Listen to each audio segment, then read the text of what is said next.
saya Dr. Andri dari Optika Klinik. Hari ini kita sedang berada di Radio Dakta, stasiun Radio Dakta di Bekasi untuk melakukan talk show ya mengenai cara menjaga kesehatan mata bersama Optika Klinik dan bersama dengan Radio Dakta. Ikutin terus ya apa yang kita lakukan selama di talk show. Dan juga nanti akan saya menjawab pertanyaan-pertanyaan yang datang dari teman-teman dari media sosial yang lainnya. Come on, let's go.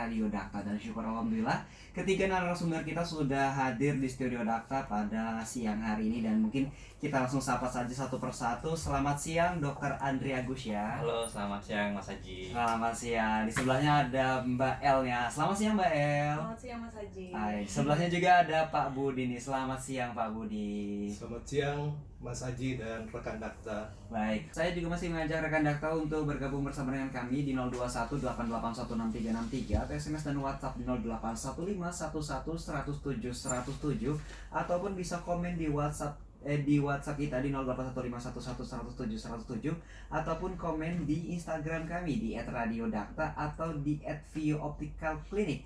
Masing-masing dari penanya akan mendapatkan satu mug dan satu voucher sebesar Rp100.000. Dan di segmen 2 kali ini kita akan lebih fokus ke Dr. Andrinya nih, selaku dokter dari View Optical Clinic. Dan saya yakin misalnya sebenarnya dari terapis ortoke ini mungkin bisa dijelaskan kepada rekan Dakta apa itu terapi dari ortokerpatologi itu seperti apa, silakan. Oke, terima kasih atas pertanyaannya. Jadi sebenarnya kalau kita bicara mengenai ortokeratologi atau ortoke, itu adalah satu teknik terapi yang kita gunakan untuk menahan laju pertumbuhan minus maupun silinder.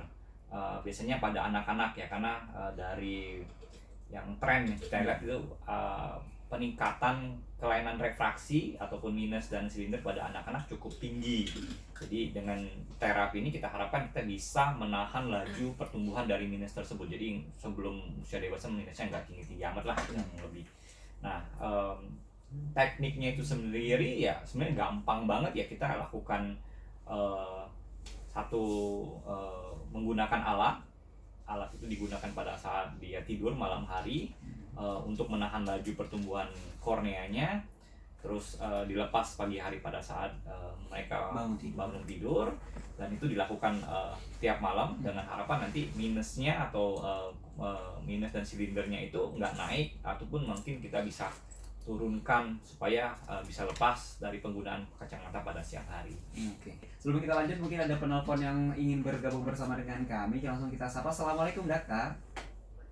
Dengan siapa di mana? Baik Pak Bibi, langsung dengan Dr. Andri, silahkan. Halo, ya Pak. Waalaikumsalam Pak. Ya, gimana Pak?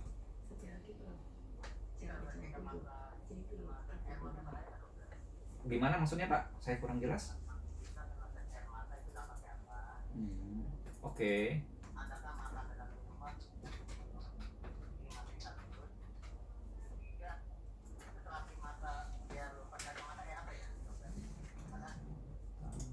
Tadi yang pertama pertanyaan adalah mengenai gas air mata. Itu bahaya atau tidak? Terus kedua adalah mengenai makanan ya. Makanan yang menyebabkan mata minus seperti apa? Ketiga tadi adalah mengenai terapi lepas kacamata. Oke, terapi ortokenya. Oke, baik. Sebelum kita jawab, ada penelpon kembali dan kita sapa terlebih dahulu. Assalamualaikum Dakta. Dengan siapa di mana? Baik, Pak Pairan, langsung dengan Dr. Andri, silakan. Iya, selamat siang Pak.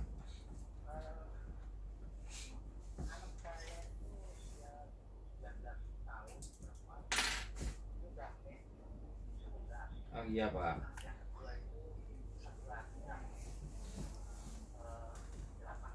Oke, iya Pak.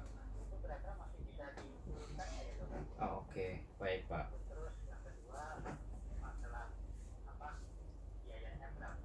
Oh, oke, baik Bapak.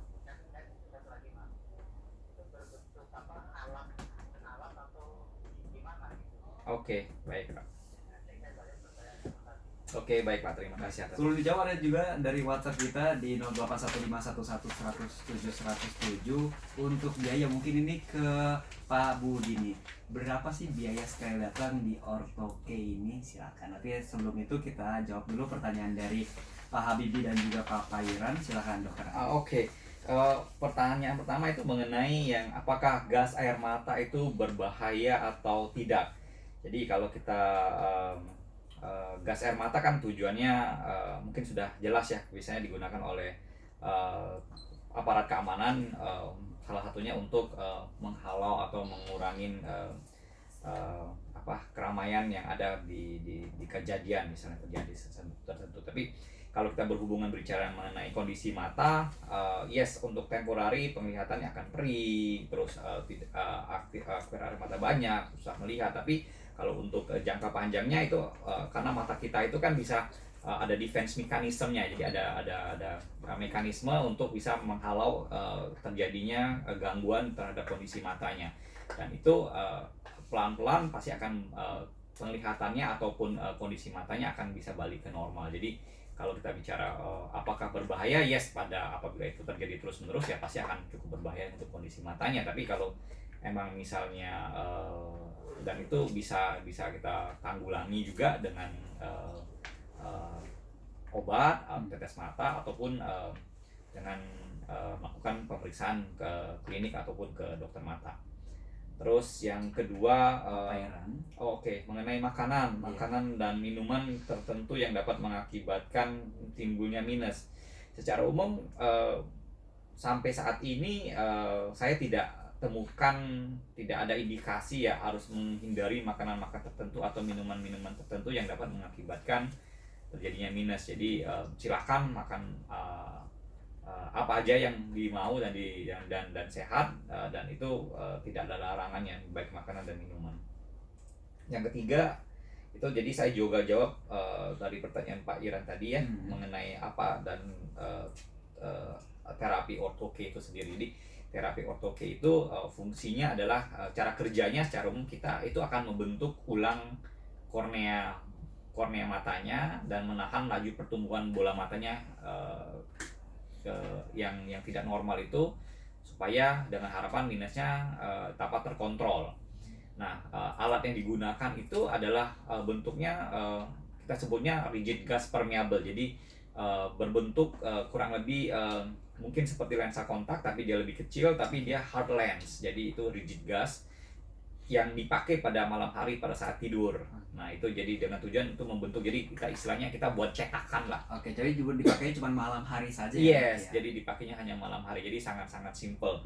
Nah, untuk koreksi minusnya itu sendiri, rata-rata kalau dengan ukuran yang tadi Bapak bilang anaknya udah minus 11, itu biasanya enggak full koreksi. Misalnya minus 11 apakah bisa dibuat jadi 0, agak sedikit lebih sulit ya. Oke. Jadi tapi kalau bisa atau tidaknya, sebaiknya ya tetap kita akan lakukan asesmen, pemeriksaan terlebih dahulu. Kita lihat kondisi kornea matanya, kita lihat kondisi retinanya, kita lihat ketebalan kornea juga, treatment yang kita bisa lakukan seperti apa untuk menahan laju ataupun membuat aktivitasnya tanpa menggunakan kacamata bisa lebih baik. Seperti itu. Lalu juga ada pertanyaan tadi dari Bapak Andri di Depok.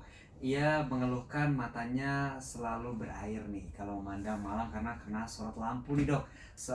Karena silau. Lalu untuk biaya dari sekali datang dari Orthoke itu seperti apa sih? Mungkin bisa dijelaskan kepada Pak Budi, silakan. Oke, jadi saya jawab dulu mengenai yang mata berairnya dulu ya. Oke. Jadi kalau kita bicara mengenai kondisi yang mata berair juga itu multifaktorial sih sebenarnya sih. Jadi kita bisa lihatnya dari mungkin karena emang sensitif terhadap debu, jadi kena debu dia ada reaksi untuk menghilangkan debu di matanya, dia keluar air mata. Oke. Ataupun misalnya emang ada kelainan refraksinya, jadi ada minus atau silinder yang menyebabkan keluar air mata dan pandangannya menjadi kabur ataupun silau kena cahaya pada malam hari.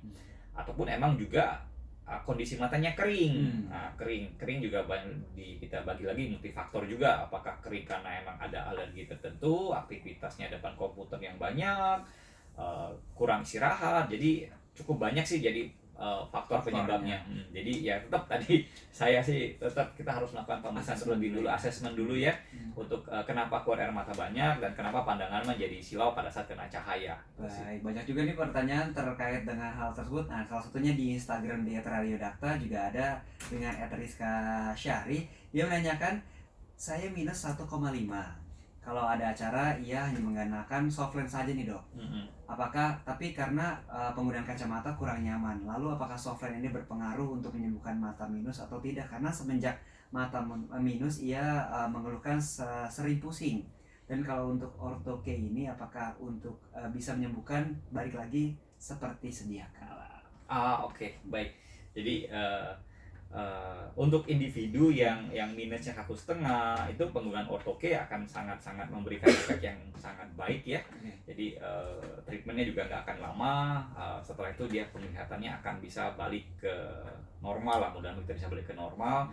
Jadi bisa melakukan aktivitas tanpa penggunaan kacamata karena penggunaan soft lens, khususnya soft lens yang tidak terakreditasi untuk dari misalnya dari dinas kesehatan atau badan POM, itu adalah yang dapat mengakibatkan permasalahan kondisi mata yang dapat sampai mengakibatkan kebutaan. Jadi soft lens itu banyak jenisnya, masa pakainya dan juga bahan dan materialnya. Jadi harus mendapatkan penjelasan lebih detail di tempat yang beli di optik. Misalnya, oh ini soft lens merek A, kegunaannya untuk apa, berapa lama boleh dipakai. Karena saya temukan adalah soft lens A misalnya hanya boleh dipakai itu misalnya hanya 8 jam.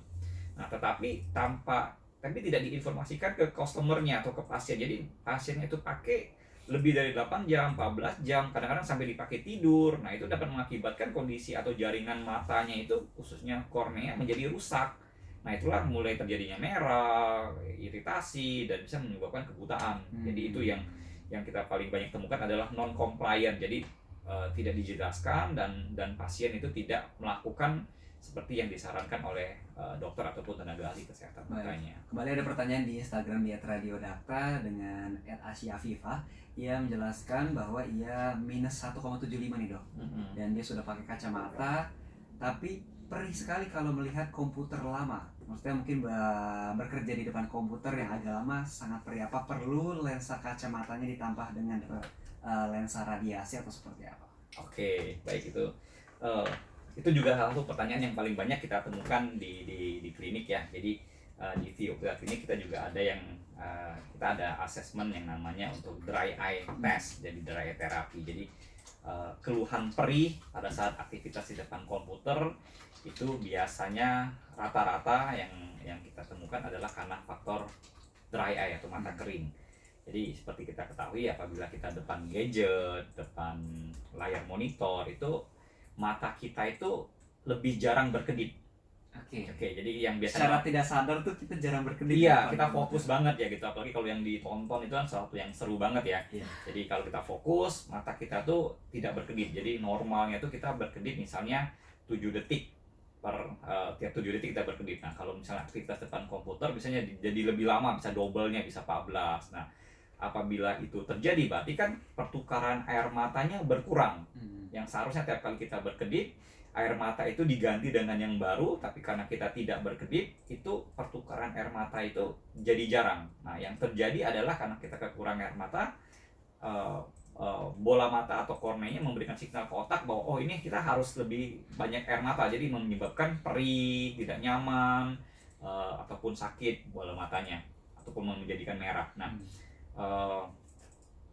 penggunaan terus ya salah satunya yang paling aman ya melakukan aktivitas yang kita sebut 20-20. Jadi tiap 20 menit di depan komputer kita harus melihat jarak jauh sejauh 20 feet atau 6 meter selama 20 detik. Standarnya ya kita bilang ya 20-20. Nah, selain dari itu bisa juga dengan misalnya penggunaan kacamata yang bisa memfilter radiasi, filter sinar biru lah kita bilang, yang bisa memfilter sinar biru sehingga mata kita itu menjadi lebih nyaman. Kita bisa voluntary berkedip secara lebih baik supaya air matanya juga menjadi lebih baik. Sirkulasi air mata juga lebih baik. Ya, jadi lebih baik. Jadi penggunaan lensa untuk menangkal radiasi yang kita biasa bilang sebagai lensa blue control itu juga salah satu alternatif yang baik untuk pengguna komputer ataupun gadget dalam jangka waktu yang lama.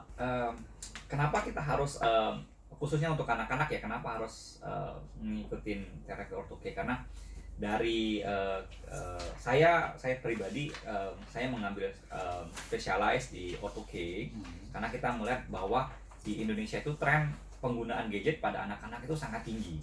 Dan juga saya melihat itu anak-anak usia 5 tahun pada belum sekolah gitu, belum masuk kelas 1 aja udah datang ke klinik dengan minusnya minus 3, minus 4, minus 5. Jadi ada satu tanggung jawab moral menurut saya yang harus kita lakukan di Optika Klinik sesuai dengan mutu kita untuk melihat Indonesia jadi lebih jelas. Jadi kita harus bisa membuat yang menjadi penerus generasi bangsa ini supaya melihatnya dengan lebih baik. Jadi mereka bisa melakukan aktivitas lebih banyak tanpa terganggu dengan penggunaan kacamata ataupun dengan minus yang tinggi. Karena kita juga tahu ya ada beberapa ya yang kita ketahui bahwa mata itu kalau minus aktivitas olahraganya akan terganggu. Untuk menjadi seorang yang introvert, untuk bergaul gitu dengan teman-temannya sendiri tidak percaya diri. Nah jadi saya pengen itu kita bisa kurangin atau kita bisa hilangkan. Jadi untuk generasi bangsa Indonesia itu akan menjadi lebih baik penglihatannya. Oke, terima kasih udah ngikutin saya hari ini. Jangan lupa untuk like, comment, dan subscribe di channel Optika Klinik. Oke, bye bye.